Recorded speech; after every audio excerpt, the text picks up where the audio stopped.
para que consiga funcionar da forma correta. Certo? O embasamento legal, né, dessa norma, desse PCMSO, está descrito na portaria 24, de 29 de 12 de 94, e na portaria 8, né, 08, de 8 de 5 de 96. Então, essas portarias também estão relacionadas diretamente a esse programa. Acho que a gente já tem alguma pergunta aqui, né, Tati? Temos sim, do Paulo Carpina, o aluno Denilson. No documento base de PCMSO, pode estar contido os demais programas? Boa pergunta. O que é que vai acontecer? Dentro do PCMSO, a gente vai citar os outros programas. Esses programas eles estarão sendo elaborados, à parte. Né? PCA, PPR e o programa de prevenção dos riscos ergonômicos. O PROCABS e o PIO, né, que a gente já falou aqui de imunização, podem estar descritos dentro do próprio PCMSO. Os demais programas eles serão feitos à parte, porque é um monitoramento diferenciado, né, do PCMSO. Mas eles podem ser citados dentro do PCMSO. Mais alguma pergunta, Tati? Não temos outras dúvidas. Então vamos lá, vamos voltar. Né, então, quem fala? Como eu falei para vocês, a NR7 é o que descreve, que fala, né, regulamenta o PCMSO. E o que é que ela diz, né, no objeto? Ela diz que existe a obrigatoriedade, né, e abrangência da área doméstica, estagiária, eventual e avulso, para todo mundo precisa fazer essa parte do PCMSO, precisa ter esses exames, estabelece parâmetros mínimos e que a empresa contratante de mão de obra temporária deve informar os riscos existentes. Então, o que é que ela diz aqui, né? Vamos resumir o que está escrito aqui. Então, no objeto diz que o PCMSO deve ser aplicado a todo mundo que trabalhe na empresa, independente se ela for empresa particular ou empresa privada. É preciso que se tenha um PCMSO. E aí, não importa, não vai ser apenas para funcionários da empresa que são regidos pela CLT.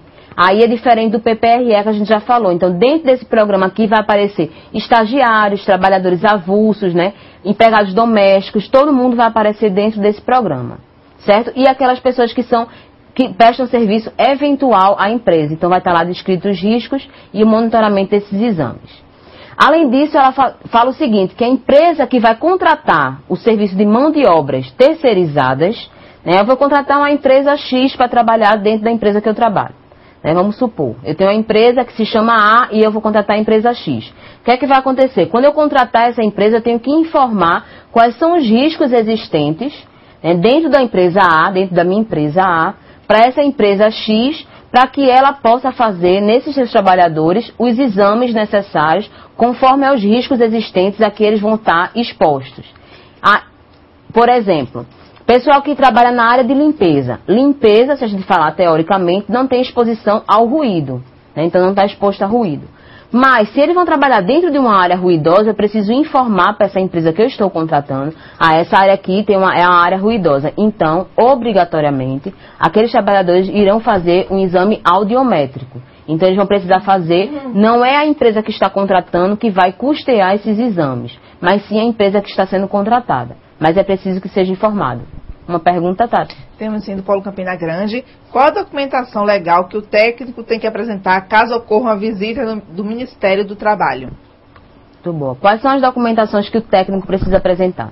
Todas aquelas que forem solicitadas. Geralmente é solicitado PPRA, né, que é importante, é preciso apresentar. Ninguém vai até a Delegacia Regional do Trabalho, até o Ministério do Trabalho, para protocolar esse documento. Ele precisa estar arquivado dentro da empresa para uma eventual consulta de uma fiscalização. O PCMSO precisa ser apresentado.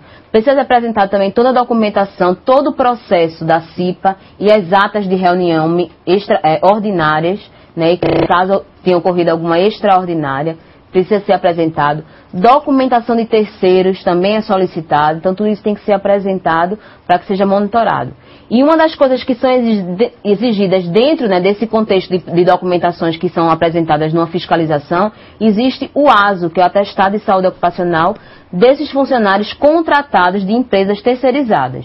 Então, eu tenho uma empresa terceirizada que está trabalhando dentro da minha empresa, eu preciso ter o ASO, que é o documento composto dentro desse programa do PCMSO, dentro da minha empresa, para que eu apresente numa eventual consulta, de uma eventual fiscalização, eu preciso apresentar essa documentação. Então, eu não posso dizer, está na empresa que ele que eles são funcionários. Eu tenho que ter dentro da minha empresa uma cópia arquivada. Mais alguma pergunta, Tati? Temos sim do Polo Currais Novos, o aluno Paulo Herôncio. Esses programas são ministrados pelo TST, como o PPRA e o PCMSO, e o PGR pode substituir o PPRA se referindo ao CIPAMIN?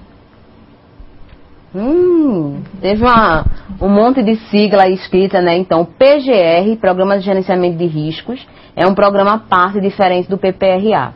Então, se eles são apresentados pelo técnico, acho que foi isso a pergunta, Tati. Oi? Apresentado pelos técnicos, tu poderia ler de novo? Esses programas são ministrados pelo TST, como o PPRA calma. E o PCMSO. Pronto, calma. Então, se eles são ministrados pelo técnico, a gente falou na aula passada o PPRA, se ele não contém nenhuma avaliação quantitativa, ele pode ser elaborado pelo técnico de segurança do trabalho. A partir do momento que ele teve laudos, né, de avaliações quantitativas dos riscos, ele está excluído. O técnico ele não pode mais assinar e ele não vai mais acompanhar aquilo dali, apenas a aplicação dentro do ambiente de trabalho. Mas a assinatura, né, quem vai ser responsável lá será o engenheiro de segurança ou o médico do trabalho. Isso é diferente.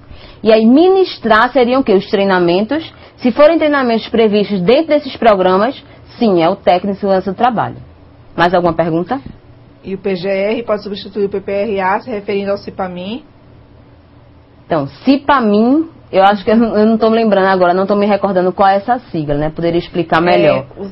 O Paulo Currais Novos está dizendo que o sinal caiu na hora da explicação da resposta. Estou pedindo para repetir novamente. Tá, então deixa eu explicar para vocês de novo. Então, o PPRA, o Programa de Prevenção dos Riscos Ambientais que a gente falou na aula passada, né, na aula retrasada, se ele não tiver nenhuma avaliação quantitativa dos riscos ocupacionais que foram identificados dentro do posto de trabalho, o técnico de segurança do trabalho ele vai poder assinar esse documento. Se houverem alguns laudos que sejam feitos de exposição aos riscos, aí não será mais o técnico em si, o engenheiro de segurança que poderá assinar, ou o médico do trabalho. Então, ministrar é ministrar treinamento. Esses programas serão programas de monitoramento dos riscos. Então, se dentro desses programas, PCMSO e PPRA, estiver descrito, né, a obrigatoriedade, então, dentro daquele cronograma, foi definido, treinar os funcionários em algum risco específico, né, para prevenir algum risco específico, então eles serão treinados dentro daquilo ali, e quem vai fazer isso é o técnico de segurança do trabalho. Eles explicam aqui que o CIPAMIN é Comissão Interna de Prevenção de Acidentes da Mineração. Tá. Comissão Interna de Prevenção de Acidentes. Então, o CIPA, né? A CIPA, que é a Comissão Interna de Prevenção de Acidentes, é uma equipe que vai ser montada com pessoas que são leigas, né? Que não têm um conhecimento na área de segurança, e aí isso aí é obrigatório da NR4. Tá? Então, pode ser a CIPA rural, né? Que a gente chama de... pode ser a CIPA da indústria, CIPA da mineração, então independe disso, tá? Isso é uma comissão que vai ser montada para auxiliar o SESMIT dentro dessa prevenção dos riscos dentro do ambiente de trabalho, certo? Vai ser auxiliar. O PGR, que é o Programa de Gerenciamento de Riscos, né? Ou existem outra nomenclatura também, que pode ser Programa de Gerenciamento de Resíduos, né? Voltando para essa área ambiental, ele não substitui o PPRA. Esse programa do PPRA, ele vai definir, vai avaliar quantitativamente aqueles riscos dentro do posto de trabalho. O PGR, ele vai monitorar de forma qualitativa os riscos existentes dentro do ambiente de trabalho. Isso é bem diferente. E o PCMSO e o PPRA, eles podem ser acompanhados pelo técnico, né? Podem e devem ser acompanhados pelo técnico, no caso de existir uma necessidade de ministrar treinamentos, né? Esses programas não são ministrados, mas sim acompanhados. Mais alguma pergunta, Tati? Do Polo Campina Grande, quem faz o PPRA? É o técnico ou o engenheiro do trabalho? Mais uma vez, quem faz o PPRA depende. O PPRA, ele é um programa, ele pode ser feito pelo engenheiro de segurança do trabalho, quando se tem avaliações, né, laudos de avaliações quantitativas dos riscos. Se ele não tiver nenhuma avaliação, se você for apenas citar as avaliações quantitativas que foram feitas em laudos à parte, o técnico de segurança do trabalho, ele pode fazer esse documento. Ok? Mais alguma pergunta? Não temos mais dúvidas. Então vamos voltar para a nossa aula. Então, as diretrizes desse programa que a gente está falando agora, do PCMSO. Ele está articulado com as demais normas, né, todas as normas que estão relacionadas, deve ter caráter de prevenção, rastreamento e diagnóstico precoce dos agravos à saúde relacionados ao trabalho.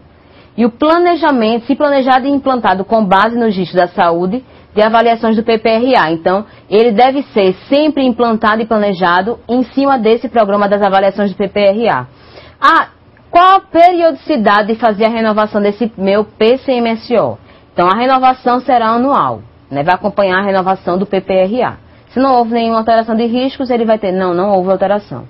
Mas ele pode ser alterado dentro, né, antes de um ano, né, antes desse período anual. Ele pode ter essa nova alteração. Por quê? Se for identificado alguma alteração de posto de trabalho, né, então a pessoa que